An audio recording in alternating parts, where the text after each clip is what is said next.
Take 4. Hi, it's Mary. Today is March 10th, 2013. We're going to do a little brake work on the truck. First I'm going to show the disc brakes, and then I'm going to go back and do the drum brakes. I made this little thing so I could hang it up here and then hang my caliper from it. Okay, you're going to need a 13 millimeter to take the caliper bolts out.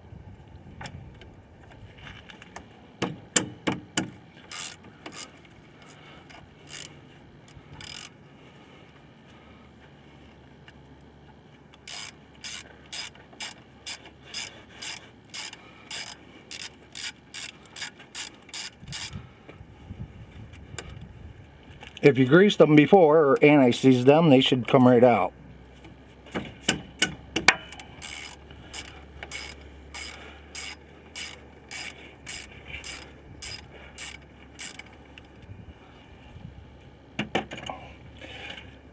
And since we're putting new brakes on, we will end up having to move the pistons of the caliper back in. And we'll do that by using a C-clamp.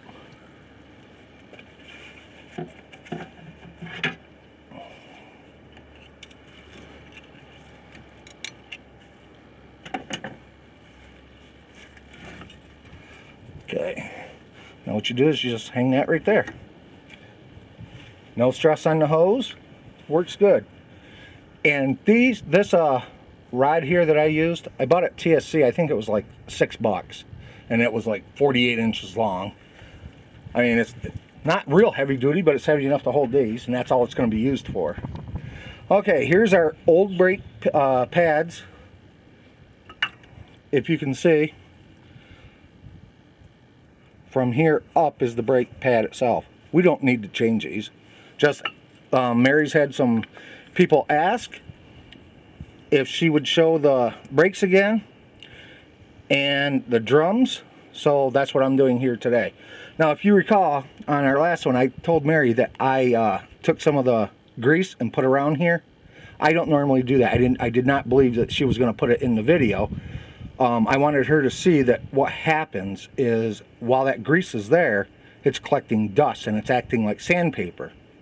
So after we were done, and I drove this for a little bit, I showed her, and then I replaced these. As you can tell, there's no grease or anything on these. I do not grease the outsides. Like I said, I just wanted her to see what would happen, but she put it in the video.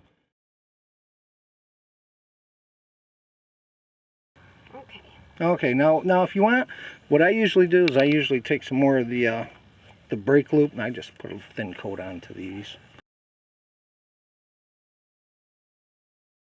Okay, now what you need to do is, I like to pull off all my hardware, and my shims here look pretty good. I mean, I usually change these every 3 times, or a third brake job. So what you do is you just grab these, pluck them out. You can tell that they're still greased really good, so I'm not going to bother with those. Make sure that your boot goes back on. That one there's greased up really good. Put that back on. Make sure that they slide fairly easy. They do.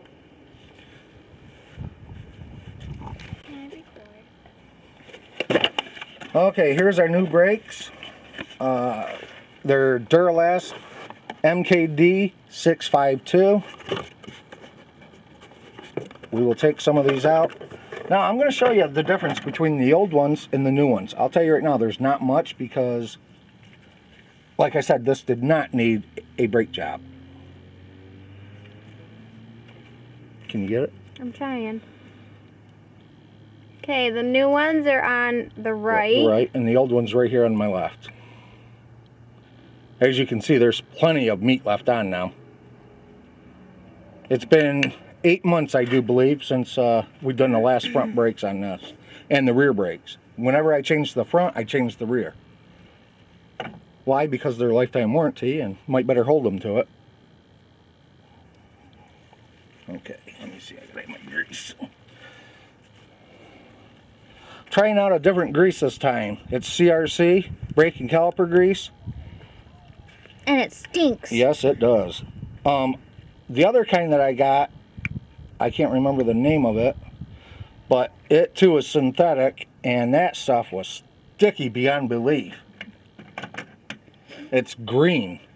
Okay, so what we're going to do is we're going to take this, we're going to put a little bit of this right here where this rides on the caliper. Just a little bit, that's all you need.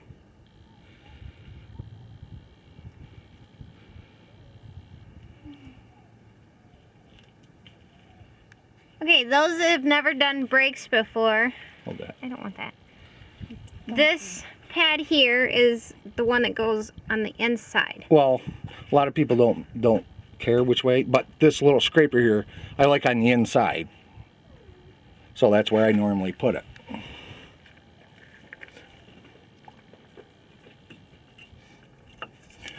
Okay, there's one. Wanna lick that? No, I don't want to lick that. It stinks enough. Oh, same thing here.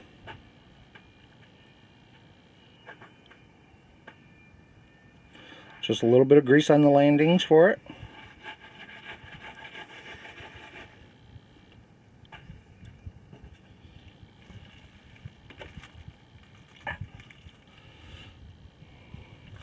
Okay, what I normally do is put the bottom in first. And the top should follow right in suit with it. There we go. That's all there is to it. Okay, grab your caliper out from your newly made S-hook. And what we got to do is go in and get a C-clamp and push these back in.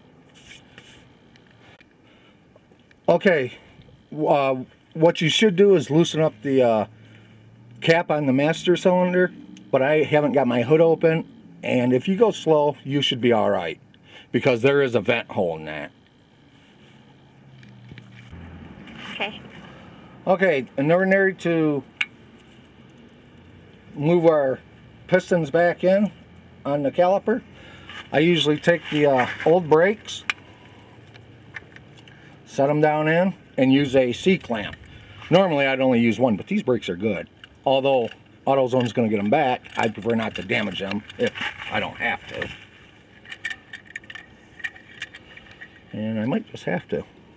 Nope.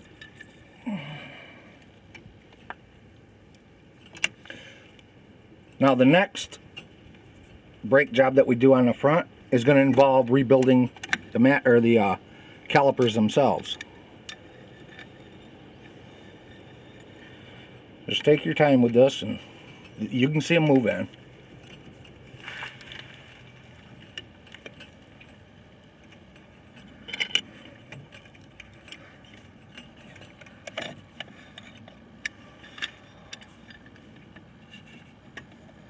They got special tools that'll do this, but I can't see spending 50 bucks on a tool that I can get the same results with a C-clamp. And that's all there is to it. They are completely flush. Well, this one here might not be, but I believe that they'll still go on. Yeah, it's alright though. Okay, what I'm going to do is take a little bit of my grease.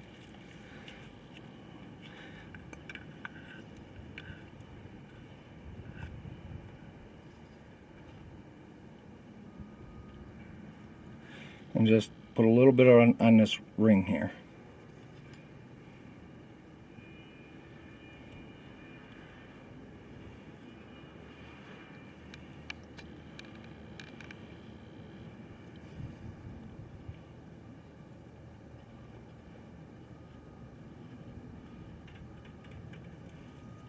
I've also noticed that some people use silicone to hold your pads in place to keep them from squeaking mainly, which that's fine.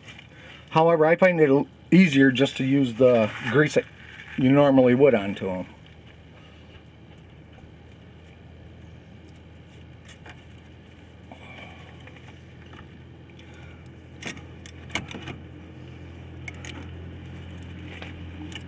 Look at that, it fell right in place.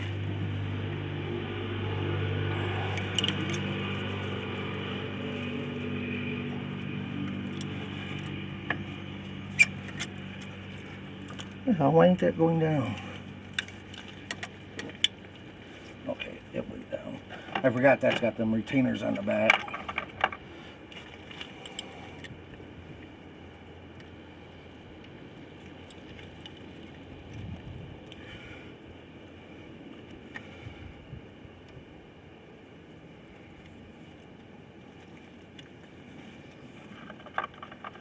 And these I did put anti-seize on. There's still some on them, so I'm not gonna worry about putting any more onto them.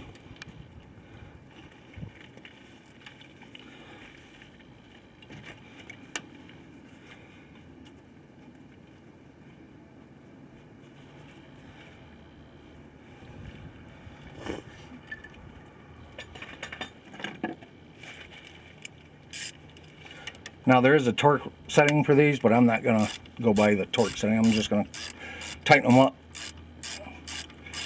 So I believe that they're tight.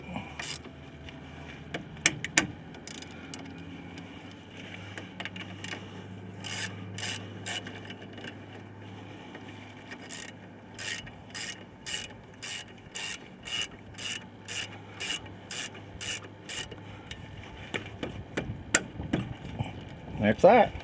That's all there is to it. Make sure it moves in and out freely. And we're ready to put the tire back on.